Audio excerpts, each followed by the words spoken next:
again. So yeah, like I said, it's just one of those things where my personal, like, there's things I know I'm gifted at, and there's things I'm just not good at, and I can admit it. And some of the social media stuff, I'm like, I give up. I'm pretty good at promoting across with the podcast. I'm pretty good at promoting across different podcast platforms, and we seem to get a lot of coverage there. Yeah. Worldwide, we seem to get a pretty good base. But it's just really some of the social media. And maybe it's just I'm not pushing it hard enough. Maybe I'm just not hitting it hard enough. No, I think on the YouTube thing, I think YouTube is probably the hardest platform to make it. Yeah. And that's my personal opinion, and also from the research that I've done, and also when I've been speaking to many other people across social media as well. And to be fair, that's why I love being on YouTube, because it's one of those things, because not a lot of people still get it and don't want to push it as much because it's so difficult. And I haven't got many subscribers on there. I've only been on since March, I believe, March. And I've got about 1,400, maybe 1,500 subscribers. I'm at like 27. You're making me feel bad. And but the thing with that, what I did with that, and I actually did a YouTube video on that as well, on how to get some more YouTube subscribers. And I talked about compounding. So I talked about if financial people, investors, they understand compounding, when obviously you put $1,000 away, you get 10% or whatever it is. Say you get 1,100, and then the next year your investment isn't no longer 1,000, it's on 1,100. It just gets bigger and bigger and bigger and bigger. So what I did, long story short, I was fortunate enough because I've got over 10,000 followers on LinkedIn as well. So I did a post on LinkedIn, and I tagged a lot of people onto the link. And I just literally tagged as many people in, and I basically just said to them, please, can you tag someone else into this post? Nice. Gratitude, thank you very much. Please, if you could subscribe. But there was a caveat on that, and the caveat was watch my video. If it is of interest, please subscribe. If it's completely not what you're interested in, then don't worry about it. Don't worry about your thanks for the watch. So that's what I did. I think I got a load of sympathy subscriptions because the reason, this is quite important as well, the reason why we're saying don't subscribe to my channel is it will just ruin your stats if that's what you're into. So you could have like 10,000 subscribers, but you may only get a couple of hours watch time. It just doesn't compute. You're just not getting engagement. So I'd rather have 1,000 or even 20 people subscribe to my channel who are properly engaged. And that's what I find is the 20, well, I say 20 out of the 27 I know that are on there, about 25 of them are always on, always engaging. If I go live on YouTube, they're always commenting back with me. So I know that there's like that small number that's just always with us. And that's more powerful than a person who's got 10,000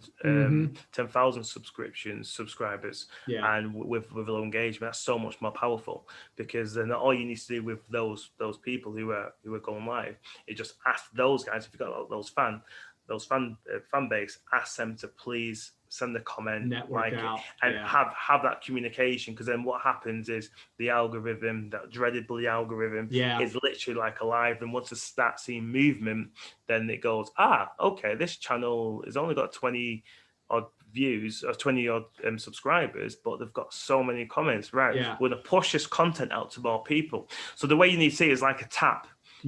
All social media, it's a tap. They just turn it on and turn it off. So if anyone's listening to this and you're on YouTube, Instagram, Facebook, the people who control the algorithm, it's like a tap. So if you put something which starts a trend, which just means one person and 10 people and more people talk about it, and then it just goes on and on and on. It's just a tap, and they just see it's an interesting topic. They throttle it back up. Exactly. And then they just wind it up and wind it down. That's all they're doing. So if anyone is starting the YouTube journey now, and you've got 5 to whatever subscribers is, just make sure that you've got a kind of community rather than going for the vanity. I always go for sanity rather than vanity. Yeah, that makes sense. That makes a lot of sense. So your recruitment business, tell us a little more about, is it just strictly located where you're at? Yeah, so my recruitment business, is international. So long story short, I've got 15 years recruitment experience. 2.5 years ago, I think it was, maybe 3 years ago, I think, I quit my corporate recruitment job where I was a head of practice. Had a team, hire, fire, as I said, coach, all that comes with it, the nice salary as well, which was on like a 6-figure package. And I decided to go in, work for nothing. I just want to do volunteer work now. So yeah, I went and set up my recruitment business, Daniel Ernest, which is we focus on ERP, enterprise resource planning, so the big systems, your Oracles, your SAPs, CRM as well, your NetSuites, your Salesforce, your IFS, all those kind of big multi-billion-dollar companies who do large implementations on some of the biggest companies around the world. So yeah, we're international, and I set that up for a couple of reasons. One, for lifestyle, because I want to stay home more. I was going to say it gives you more flexibility now. Yeah, exactly. So, but I work more hours. I don't get any time off. So if anyone's thinking, do you know what, I'm going to be an entrepreneur? It's like, sure. It's going to be great. I'm going to be, on the beach. I'm going to be doing that. No. The only reason you see an entrepreneur sitting next to a 50-foot yacht and a Lamborghini is because he had that 10-minute picture shoot to do, and then he's back to work. Exactly. That's it. Exactly. Just enough time to sit by the boat, but then it's back to work. Take the picture and go. It's lonely. It is. It tests your mental muscle to the degrees I cannot explain. And obviously, if you're in a kind of situation where all your family just want to be in the day job, but they don't do anything else, and it can be difficult trying to explain to them what you're doing and the challenges that you're facing. Or people say, just go back and do, work. It's like, no. This is why we do it. But it's one of those things because you always hear, an overnight sensation, overnight success, but it's taken like 10 years in the making, kind of thing. So I recruit on an international basis. So I've done recruitment. In fact, even when I used to work for businesses, corporations, in the US, obviously UK, Europe, Benelux, or Belgium, Luxembourg, Netherlands. So yeah, basically we deal with high profile professionals, anything to do with like program managers, program directors, architects, in terms of software architects, technical enterprise architects. So yeah, it's interesting. It keeps me busy. But the thing is, mentioning my company and the elephant in the room, did the pandemic affect my business? Yes, it did, 100%. I don't know. It's hard, even people with big money. It's hard to say that I don't know anybody that can say honestly that their business wasn't affected in some way. I mean, no matter whether you were a multi-billion-dollar company or not, you were affected by this pandemic. I think everybody on every level. Yeah. Well, unless you're Jeff Bezos, he was affected in the right way. Yeah. I think he made something like 12 billion in a day. Yes. Is when his stock went up. So yeah, but most people, the majority of us in this world, unfortunately, was affected, and and my business was truly affected as well. An eye-watering amount of money didn't go through the till. Let's just say of 2020, which it should have done. But the great thing is as well is I've got my social media business to fall back on as well. So that's one thing. Sorry, my phone was going off there. I thought it was on silent. So that's just one thing that I tell people about as well, because there's two sides when people say a side hustle, another business, shouldn't do this, shouldn't do something. I say, obviously, go with what you feel is right, but personally, if I didn't have this, what I'm doing now, then it would have been very interesting. So that's why I try and ease people into doing something else by just turn that passion or that hobby into profit. Yeah. So yeah, the recruitment keeps me busy, social media keeps me busy, and I've got a lot of other stuff going in the pipeline as well for 2021. Yeah, I always encourage people to do, you never want to overwhelm yourself because life's already stressful half the time. Yeah. But if you're one of those people that can juggle and manage, and not just juggle, manage half-ass, but actually juggle and manage things properly and be able to run multiple businesses or multiple different streams of revenue. If you can do that successfully, I encourage everyone to at least attempt it. That's another one of those challenges. I run a construction company. I do the estimates, the sales. I do the office work. I do the construction work. I run the podcast. I host. I edit. I do everything here. I have all of my press credentials. I'm a journalist. I travel around. I do a lot of journalist work. I try to do a lot of investigative journalist stuff. I do so much stuff. A lot of it I don't even remember. I'm a father. Obviously I'm a husband. I consider that an occupation as well. My son competes jiu-jitsu, so I'm always trying to get him to his tournaments and get him to practices. I just the past 3 years I picked up a lot of weightlifting and exercise. So I've been doing a lot of physical. Part of my journey of getting better. It started out as a mental and spiritual journey for me. Yeah. And now the past 3 years, it has literally become now the physical. And so now I'm actually trying to transform not just my mental and my spiritual side, but I'm also now working so much on my physical to be healthier, not just eating right, but physically being healthier. Not just for the longevity of my family, but for me, Yes, exactly. I'm not getting 45 years old. I'm probably halfway through. Let's say if I make it to 90, I'm halfway there. So I'd rather at 45 be in the best shape of my life than I was when I was 25. Yeah. And so I'm really working really hard. I get up, I work out for 2 hours, and then I start my day. And that's every day. Yeah. I love this conversation. Again, what you've just said, because that's what I'm working on and continue to work on mind, body, and soul. Mind, body, and soul.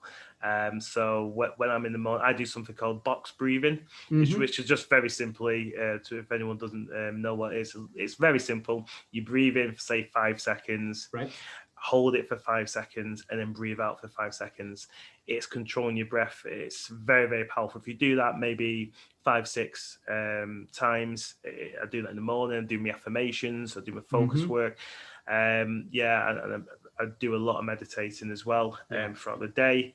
And if something's not going my way, I'll literally just stop everything that I'm doing.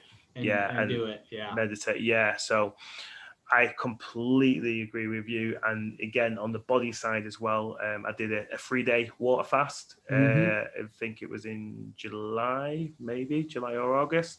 And it just gave me a very, very strong appreciation for consumption, for what we eat. And also it just helped me with focus. Helped my mindset as well. It just helped me clear myself. And then I set myself another task, which was how many push-ups was it? It was 500 push-ups a day. For 7 days. So I did a 500 push-up a day challenge. That's awesome. Which was great. I did miss it by 250. Hey, that's a lot of push-ups. I don't care. Hey, that's a lot of push-ups. That's a lot of push-ups. I'm in okay shape, but 500 push-ups a day is a lot of push-ups. And I used to box. I boxed for many, many years professionally. And I'll tell you, that's a lot of push-ups. Back when I was boxing, we didn't do 500 a day. We did a lot of running. We did a lot of maybe 500 to 1,000 punches per round, but nothing like that. Amateurs, you throw a couple hundred, almost 1,000 punches in a match. But I tell you, it's just one of those, just like we were discussing about challenging yourself, little things, like you said, fasting is huge.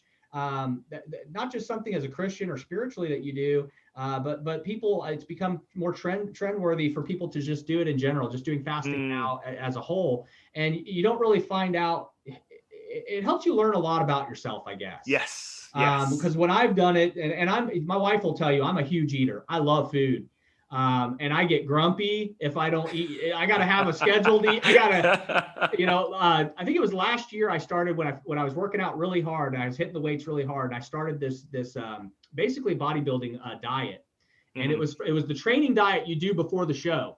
So it's when you're Wow. trying to get all ripped and shredded up. Yeah, lean. And yeah. I did this for about a month, and my wife I swear she was going to kill me. It's like 5 meals a day you have to eat, and they're all timed. So you have to almost every 2 hours you got to eat a meal. Wow. And it was the most intense thing. And I love food, and I was like, dude, this is going to be awesome. I get to eat 5 times a day. Absolutely not. It was so hard to get down the first 3 meals, let alone the 5. Wow.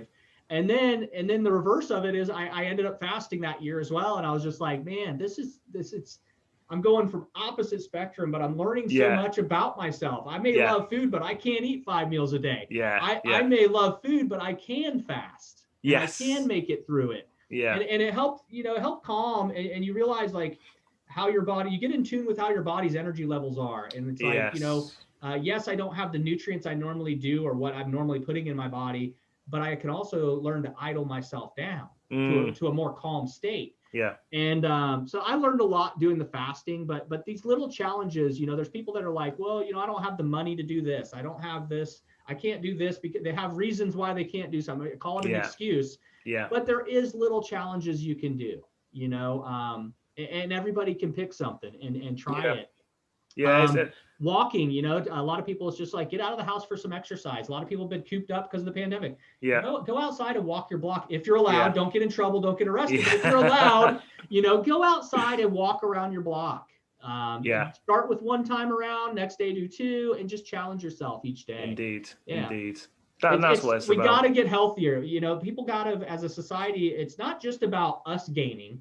Mm-hmm. I look at it as it's about all of us gaining. I should be helping my neighbor. I should be helping you. I should be helping. If I'm having a problem, I know my neighbor has to be having some problems. Yeah. And if we can all encourage each other and in some way help each other, I may not be able to. My neighbor and I may hate each other. Mm-hmm. At the end of the day, we may just wave and just not even care about each other. Yeah. But at the end of the day, I know that person and that human being struggling through something. And I'm sure even if they hate me, they think the same way. Like there's something wrong with that guy. There's some common ground. Mm-hmm. And even if it is a wave, even if it is a smile, even if the guy flips me off, gives me the bird, and then it's okay. We interacted. Love you, buddy. I'm out.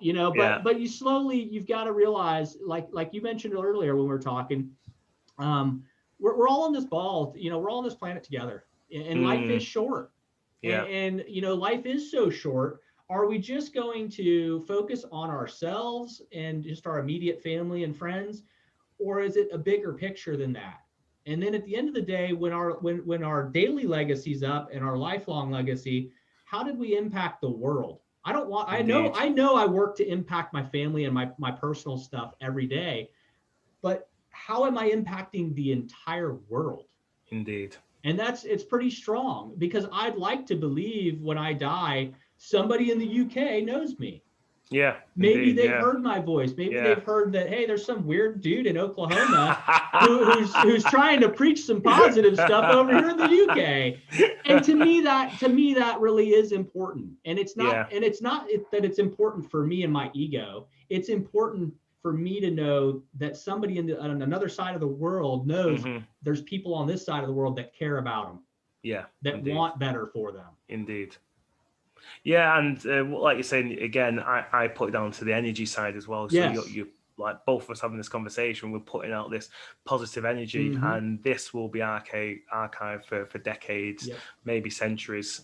So we, this now could be someone's now in 50 years time. Yeah. How crazy is that? That's awesome. And that's when in the beginning, when we talked about how the amazing world we're really living in, people forget. That's exactly it. Yeah. That's how amazing the world we are. Yeah. Is a conversation we just had can be heard 50, 100 years from now. Yeah, exactly. And with the technology that we've got now, hopefully it gets documented correctly and it's not all lost in whatever some sort of cyber meltdown. But yeah, it's phenomenal. Just this communication and conversation that we're having now, I'm absolutely loving it, and the energy as well. This energy is going to be everlasting. So I'm just on this journey, and I'm just doing the best I can do to give back and to help just one person as we go along. But the main thing I always say is always have fun along the way. Yes. Because if you're not, what's the point?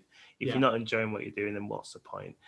There's too many people out there that are in a job that they hate, that they don't like, and they keep complaining and bringing down maybe the husband or the wife or the partner or the children, and they're taking it out on them. I think if you know people, and so I think what people need to do right now is embrace solitude. Go and, you know, I'm not talking about going in a cave for 20 years. Right.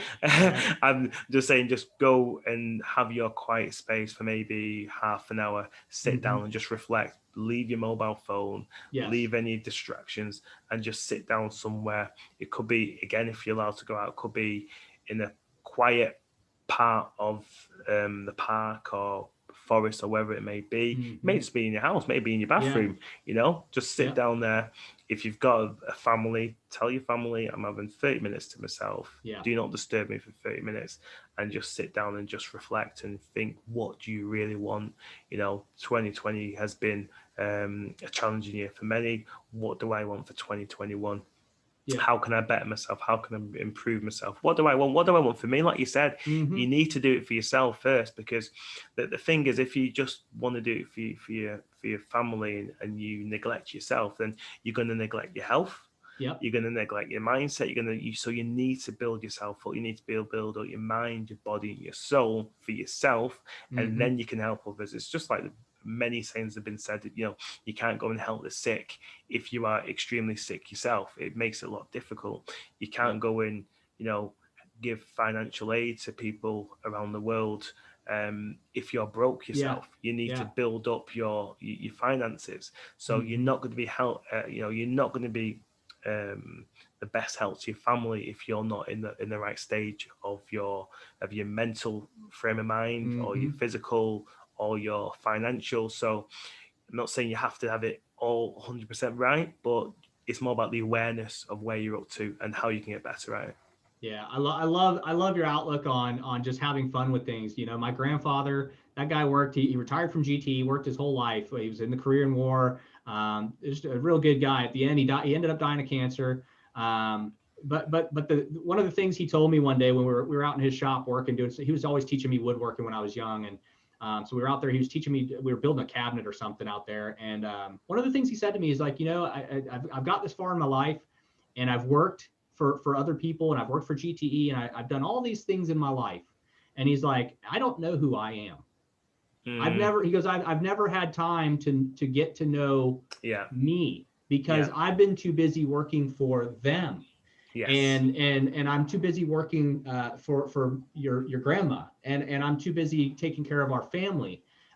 He goes, so when you reach a point, he goes, when you reach my age, or hopefully before that, he said, I hope that one day you can slow down and take time to really know who you are before you get to a point where you're like me and you're dying of cancer. He goes, that's what I would love to see and love to know, is that you were able to have time to get to know yourself. And maybe that's a part of, maybe deep down, that's a part of the journey, why I'm where I'm at now, why I am taking time to look in the mirror. Because I do think it's, you know, a lot of people do, they just, you know, it's a fast-paced world we live in, especially, you know, the corporate world. I mean, it's very fast-paced. You don't have time to think about yourself when you're busy doing 5,000 emails across the world, you know. And it's one of those things, you know, that always stuck with me, that you know, one of his things, that he didn't even know who he was. You know, he's like, I know my name. I mean, I know, you know, the simple things, but he's like, I don't really know what I enjoy. I don't know what I like. I don't know what I dislike. I'm just kind of told what I'm doing, and I've just got in a routine of doing things. And so I love what you're saying is just encouraging people to have fun. I've said a long time ago, the reason I've always started working for myself is because of that reason. I got sick of working 9-to-5 jobs for other people, making them money. But at the same time, I'm one of those people, I do not like working under the structure of other people's framework. I don't like that. I like to be able to say, you know what, it's lunchtime, I'm out, and do it whenever I want. I don't want to punch a time clock. And so, you know, I started, when I got my computer degree, I started a computer repair business. I built that up, sold that. When I was very young, I've owned like 3 landscape businesses, top to bottom, built them up, sold them. So you know, even when I was young, I was kind of doing those things, but I always, you know, it was always important to me to own my own business, be my own boss, But the most important part of it was always to have fun. It really was. I didn't do all this stuff, and I don't do it now for just to please my clients. I do it so that my family can have fun, so I can have fun with them. Yeah. And I think that's really important. And like you said, if you're stuck in something where it's just not fun, you're offering great advice and great information for people to be able to make a change. Indeed. So, and just going back to what you mentioned about looking in the mirror, I don't think people actually look at themselves in the mirror. They really don't. That was the biggest, and still is, my biggest fear in life, no joke, Arn, was to look in the mirror and face myself. I don't fear anything in the world, never have. I boxed, I've been through a hell and back. I served 3 years in prison amongst a lot of really tough dudes. Yeah. And at the end of the day, the only person I fear on this planet is the man in that mirror. And it took me many years to look in that mirror and have the guts to look at who I am, what I am, figure out why I do what I do. And that was the biggest fear of mine. And a lot of, like you said, a lot of people are not going to do it. They either don't, they're scared of what they're going to find. Yeah. Or they just don't want to acknowledge what there is. And for me, it was about, I need to know all of it, and I need to get rid of some of it, because some of what that guy in the mirror is, he's setting me up for failure. Yeah. And so I had to look at those things and say, the things this man in the mirror is setting me up for are either healthy or not. And if they're not, they have to go. Exactly. And then it started with the thinking, the stinking thinking had to go, the things I was telling myself that were not true. Yeah. You're not good enough. You can't get that job. Indeed. If you went back to college, you're competing against younger kids. Yes. Who cares? Exactly. Who cares? Exactly. And that's really the looking at the man in the mirror thing for me was that it was facing my biggest fear, which was myself. Yeah. And again, people listen to this show. I think that's a massive takeaway. If you've not done that, people, I look at the mirror of myself every day. I'm putting my makeup on, brushing my teeth. No, but have you just stopped? Yeah. Have you just walked to the mirror and just literally looked at yourself and had that conversation? Why you do what you do? Yeah. Why you think the way you think? Yeah. How it is you come to the conclusions you do in each little thing that you face each day. Man, that was tough for me. It still is. Every day I'm working on it. But same. At the beginning, that was the tough part, because in the beginning I was still a mess. I was still this big ball of disaster. I still have no idea why my wife at that time met me and wanted to marry me, because I was just a ball of nonsense.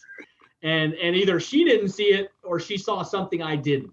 And apparently she was able to see me as what was good in the mirror. And I was only able to see a lot of the flaws that needed to go. But just very deep. I mean, the thing is, we've got to get you back on another episode so that we can go over some of this stuff, because we could be here all day. I love this. I love talking about this stuff. But what I love the most is that again, you're a very positive person. You're encouraging great things, and you're encouraging people to do great things. And that is what is the most important thing in our society, I think, right now, is the impact we can leave on other people. Yeah. And a lot of times, like we talked about, positive, negative things, we want to get rid of the negative, but at the same time, you can help feed positive to people. And that also lowers the negatives that's hitting them. So you can be aware of the things you're putting off. Yep. Indeed. And I go ahead. Yeah, just like what you're saying, that I always give my hints of positivity, and like on my Instagram and on my, in fact, Twitter and YouTube as well, I try and put some kind of, I call it mindset tweaks or mindset hacks, just so hopefully someone has a takeaway from it and think, I've got this from it, and that could help me if I did this or applied that, or it just makes them think in a different way. So I'm just, doing my bit to at least help one person as I go along my journey. Well, give me a little bit about where our audience can dig up some information on you. I see we've got, is it freetownmindset.com? Yeah. So, freetownmindset.com. Tell us a little, give us some of your promo stuff. So freetilemindset.com will take you straight to my digital program, which will help you again dominate social media or turn your passion to profit. But if you just want to find out my stuff first, I would say go to my YouTube channel. Again, it's Free Time Mindset. If you just type on YouTube or just type in my name, which is Arn Terry, ARNTE. RRY. Again, you can find me on Facebook, Instagram, LinkedIn. Easiest thing is to just Google my name, and it's not a common name. So right. I've got one of those names where I can't do anything wrong. You can find me too easy. You can't hide. That's great. That's great. I love it. Well, I'll tell you, like I said, I'm going to definitely have you on at another time. We'll get through this here 2020, and we'll go into this 2021 with some new vision. Yeah. And we'll get you back on here so we can discuss some different topics, discuss the progress you've made at that time. Maybe I'm not doing construction and I'm doing more fun things. Exactly. But I definitely want to have you back on. It's been an inspiration having you on here. Yeah. Thank you. Gratitude. Thank you so much. Have a great day, and I'll see you soon. You as well.